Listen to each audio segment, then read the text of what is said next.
واحدة من أكثر المواجهات إثارة في الكرة الإفريقية إلى الواجهة حين يلتقي المنتخب الوطني المغربي مع نظيره النيجيري في محطة حاسمة من كأس الأمم الإفريقية المغرب 2025 في نصف النهائي يعد بالكثير من الندية والتشويق، ويستحضر إرثا طويلا من الصدمات الكروية بين عملاقين من عمالقة القارة.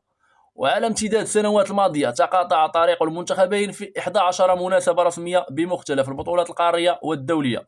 هذه اللقاءات رسمت أفضلية نسبية للمنتخب المغربي الذي خرج فائزا في 6 مباريات مقابل 4 انتصارات لصالح منتخب نيجيريا، بينما حضر التعادل في مواجهة واحدة فقط، ما يعكس تقاربا كبيرا في المستوى والتنافس. ولا تقتصر أهمية هذه المواجهات على لغة الأرقام وحدها، إذ تمتاز مباريات المغرب ونيجيريا بطابعها الخاص، حيث تتلاقى القوة البدنية والاندفاع الهجومي للنسور الخضر مع التنظيم التكتيكي والمهارات الفنية لأسود الأطلس، لتتحول كل مباراة إلى اختبار حقيقي للتركيز والقدرة على الحسم. وفي نسخة 2025 يكتسب اللقاء أبعادا إضافية، خاصة وأن المنتخب الوطني المغربي يخوض البطولة على أرضه، مدفوعا بطموحات جماهيره في معانقة اللقب القاري وكتابة صفحة جديدة في تاريخه الكروي.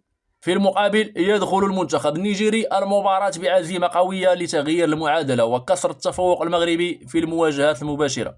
هي مواجهة لا تحسمها الإحصائيات وحدها، بل تلعب فيها الروح القتالية والخبرة دور البطولة، في صراع مفتوح بين منتخبين يدركان جيدا أن بطاقة العبور إلى النهائي لا تمنح بل تنتزع في ليلة إفريقية استثنائية.